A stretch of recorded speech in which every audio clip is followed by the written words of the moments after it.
لا يقومون الا كما يقوم الذي يتخبطه الشيطان من المس.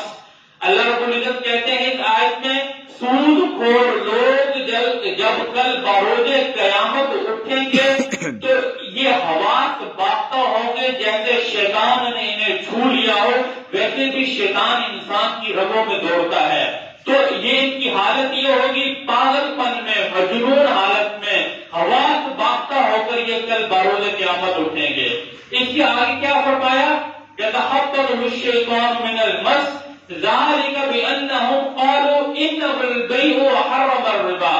یہ وہ لوگ ہوں گے جو کہتے تھے کہ بھئی یہ جو سود ہے نا یہ بھی تجارت کی طرح ہے، یہ بھی بیع کی طرح ہے. اس سے اگلی آیت، یہ پوری بڑی آیت ہے، اس میں 4-5 باتیں بیان کی گئی. اللہ رب العزت مجھے صحیح طریقے سے بات سمجھانے کی توفیق عطا فرمائے. تو وہ لوگ کیا کہتے تھے؟ لوگ کہتے تھے کہ بیع اور سود ایک ہی بات ہے، تجارت اور سود میں کوئی فرق نہیں، ایک جیسا ہے. پھر اللہ رب العزت نے آگے اسی آیت میں فرمایا وَأَحَلَّ اللَّهُ الْبَيْعَ وَحَرَّمَ الرِّبَا. اللہ رب العزت کہتے ہیں بیع کو، تجارت کو ہم نے حلال کیا ہے اور سود کو ہم نے حرام قرار دیا ہے. اچھا جی، اس سے آگے فَمَنْ جَاءَهُ مَوْعِظَةٌ مِّن رَّبِّهِ فَانتَهَىٰ فَلَهُ مَا سَلَفَ. اب جو کوئی بندہ یہ سود کو چھوڑ دے اور جو کچھ مال اصل میں جو مال ہے وہ اسی کا ہے، سود چھوڑ دے، وَأَمْرُهُ إِلَى اللَّهِ، اس کی باطنی کیفیت کا معاملہ اللہ کے حوالے ہے. وَأَمْرُهُ إِلَى اللَّهِ وَمَنْ عَادَ فَأُولَٰئِكَ أَصْحَابُ النَّارِ هُمْ فِيهَا خَالِدُونَ. اگر وہ اس کو نہ چھوڑے سود کو تو وہ ہمیشہ ہمیشہ کے لیے جہنم میں رہے گا.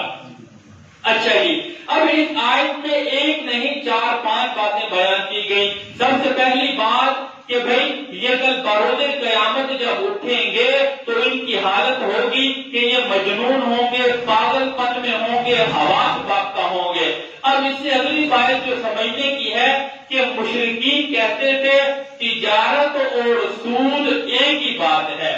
مثال کے طور پر ایک بندہ جو ہے وہ 5 لاکھ کا سامان لا کے دکان میں رکھتا ہے، اسے بیچتا ہے، نفع کماتا ہے، یہ تو ہے حلال.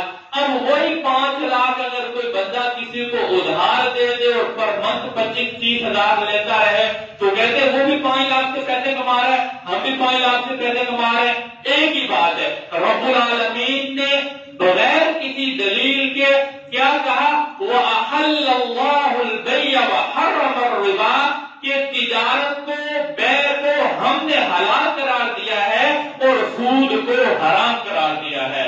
شیخ الاسلام حضرت مفتی تقی عثمانی دامت برکاتہم عالیہ اس آیت کی تفسیر میں لکھتے ہیں کہ بھائی یہ مومن کی یہ کام ہے کہ وہ اپنی عقل کو استعمال مت کرے، اس فلسفے کو سمجھنے کی کوشش مت کرے کہ پہلے میں یہ فلسفہ سمجھوں گا کہ یہ دونوں چیزیں ایک سی ہیں پھر اس کے بعد عمل کروں گا. نہیں، مومن کا کام ہے رب العالمین نے جس بات کا حکم دیا اس پر اپنا سر ہم تسلیم کرے، اپنے سر کو جھکا دے، اللہ کے احکامات کے آگے جھک جائے اور جن کاموں کو کرنے کا کہا وہ کرے. تو اس آیت مبارکہ میں اللہ رب العزت نے مشرکین کے جو سوال تھا اسے بھی بیان کیا اور اس کے بعد کہ بیع کو اللہ رب العزت نے حلال قرار دیا ہے. بیع، تجارت یہ حلال ہے، یہ کرنی ہے، سود سے بچنا ہے. رب العالمین نے سود سے روکا ہے. اچھا جی، اب اس کے بعد پھر فرمایا اگر جو سودی معاملات کر رہے اب ان کے پاس جب اللہ کا حکم آ گیا، اللہ کی نصیحت آ گئی، اب وہ اپنے آپ کو اس سے روک لیں. اگر رک جائیں گے جو ان کا اصلی مال ہے وہ انہی کا ہے، اور اگر نہیں رکیں گے تو پھر ہمیشہ ہمیشہ کے لیے جہنم ان کا ٹھکانہ ہوگا. اچھا جی، اب اس سے اگلی آیات 2 آیتیں چھوڑ کر پھر اللہ رب العزت نے فرمایا یا ایھا الذین آمنوا اتقوا اللہ وذروا ما بقی من الربا ان کنتم مؤمنین.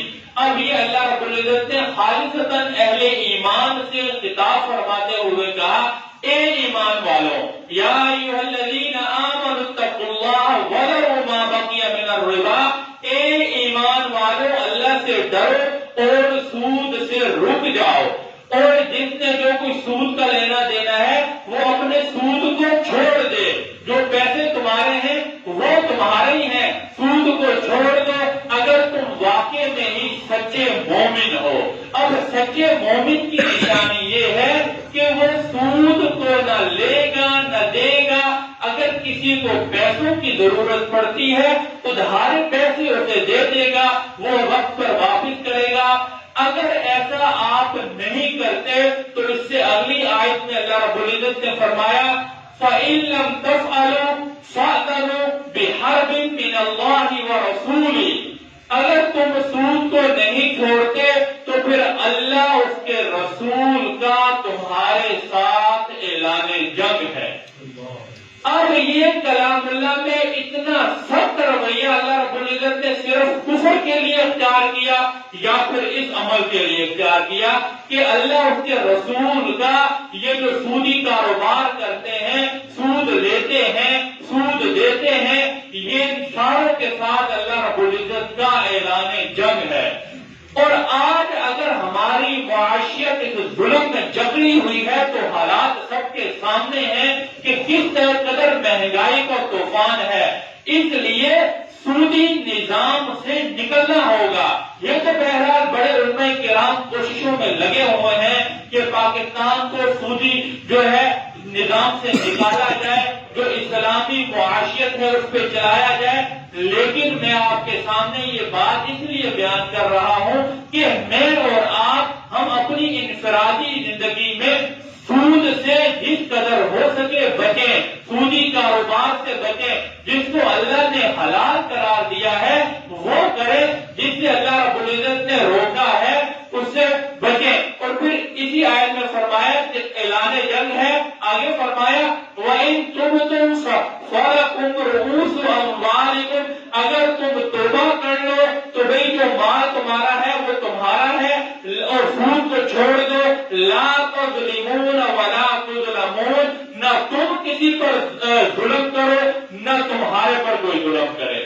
اگر آپ یہ ظلم ہے، اللہ رب العزت اس کو کہتے ہیں جو سود پر پیسے دیتے ہیں یہ ظلم ہے، اگر تم یہ ظلم کرو گے تو اللہ رب العزت کی طرف سے بھی پھر ہمارے اوپر ظلم ہی ہوگا، پھر یہ معاشرہ دن بدن معاشی اعتبار سے بگڑتا چلا جائے گا، اور جو مہنگائی کا طوفان ہے وہ آپ کے سامنے ہے، یہ سارا سود کا وبال ہے۔ اچھا جی، یہ تو تھی آیات کلام اللہ میں سورۃ البقرہ کے سورۃ البقرہ کے رکوع نمبر 38 میں جو میں نے آپ کے سامنے بیان کی سود کے حوالے سے۔ اب آتے ہیں احادیث رسول پر کہ حضور علیہ الصلوۃ والسلام نے کیا فرمایا ہے۔ حضرت جابر رضی اللہ تعالی عنہ نقل کرتے ہیں کہ رسول اللہ صلی اللہ علیہ وسلم نے فرمایا لعن رسول اللہ صلی اللہ علیہ وسلم، نبی مکرم صلی اللہ علیہ وسلم نے لعنت فرمائی ہے۔ لعنت کس پہ فرمائی ہے؟ اب وہ سنیے، اکل الربا وموکلہ وکاتبہ وشاہدیہ وقال ہم سوا۔ آپ علیہ الصلوۃ والسلام نے فرمایا سود کھانے والے پر، سود لینے والے پر، سود دینے والے پر، وموکلہ اس کی وکالت کرنے والے پر، وکاتبہ اس کو لکھنے والے پر، یعنی اس کی جو دستاویزات لکھے، وکاتبہ وشاہدیہ اور اس کے جو گواہ بنے، جو اس کے شاہد بنے سودی معاملات میں، سودی تجارت میں، سودی لین دین میں، وقال ہم سوا، یہ سارے کے سارے برابر کے شریک ہیں، سب پر حضور علیہ الصلوۃ والسلام کی لعنت ہے۔ اچھا جی، اس کے بعد اب دوسری حدیث سنیے۔ حضور علیہ الصلوۃ والسلام نے ایک حدیث میں اس طرح فرمایا کہ آپ علیہ الصلوۃ والسلام نے فرمایا کہ بھئی ان الربا وان کثر، جو سود کے ذریعے اپنے مال کو بڑھانے کی کوشش کرے گا، وان عاقبتہ الی کثیر الی قلۃ، اس کا مال کبھی بھی نہیں بڑھے گا بلکہ اس کا مال کم ہوگا، وہ قلت کا شکار ہوگا۔ دیکھیں اپنی عقل اور سمجھ کی پیروی نہیں ہوگی. عقل کہتی ہے سود دو مال بڑھ رہا ہے, 2-3 لاکھ دے تو 15-20 ہزار ہر مہینے لیتے ہو, یہ عقل کہتی ہے. نبی مکرم صلی اللہ علیہ وسلم فرماتے ہیں فَإِنَّ عَاقِبَتَهُ تَصِيرُ إِلَىٰ قِلَّةٍ, سودی کاروبار کرنے والے کا مال کم ہوگا. رب العالمین کا کلام کہتا ہے يَمْحَقُ اللَّهُ الرِّبَا وَيُرْبِي الصَّدَقَاتِ, کہ سود سے مال کم ہوتا ہے اور صدقات دینے سے مال بڑھتا ہے. یہ رب العالمین نے کلام اللہ میں فرمایا.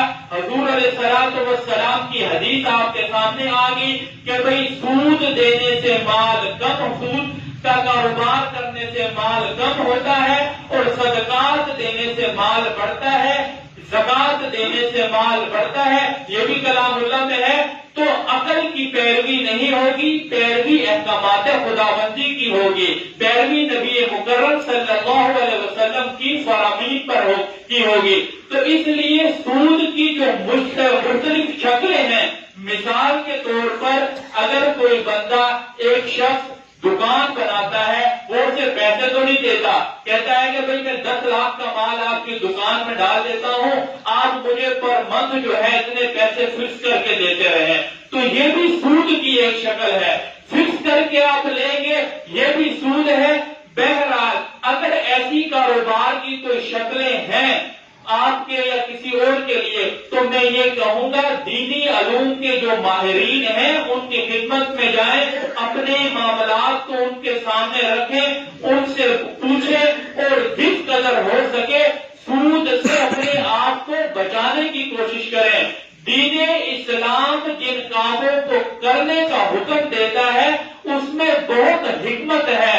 اگر یہ سود جائے حلال کر دیا جاتا تو غریب پس جاتا, یہ غریب کا ظلم ہوتا غریب کے ساتھ اور اس کا استحصال ہوتا. اس لیے دین اسلام کے احکامات کی پیروی یہ تمام مسلمانوں پر فرض ہے.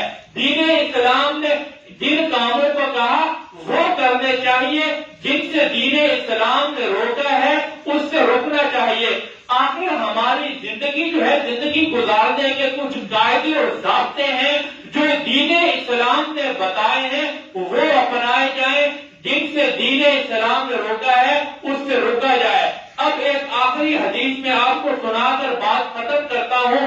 ابن ماجہ میں حدیث ہے, حضرت ابو ہریرہ رضی اللہ تعالی عنہ اسے روایت کرتے ہیں. حضرت ابو ہریرہ رضی اللہ تعالی عنہ فرماتے ہیں کہ نبی مکرم صلی اللہ علیہ وسلم نے فرمایا کہ سود 70 گناہوں کے برابر ہے. سود 70 گناہوں کے برابر ہے اور اس کا کم سے ادنا درجہ یہ ہے کہ انسان اپنی ماں سے زنا کرے. اچھا, بطور ترغیب یہ حدیث بتائی جاتی ہے, سنائی جاتی ہے کہ کوئی بندہ بھی اپنی ماں سے زنا نہیں کرے گا, لیکن محدثین نے اس کی شرح میں لکھا ہے کہ اس کی قباحت, اس کا گناہ اس قدر بڑا ہے کہ بندہ اپنی ماں کے ساتھ زنا کرنے کے برابر اس کا گناہ ہے. اگرچہ کوئی بندہ ایسا کام نہیں کرے گا کہ اپنی ماں کے ساتھ کون زنا کرے گا, کوئی نہیں کرے گا, لیکن اس کی قباحت, اس کا گناہ یہ اس قدر ظلم عظیم ہے. تو اس لیے اپنے کاروبار کو, اپنی تجارت کو سود سے پاک کیجیے, جس قدر ہو سکے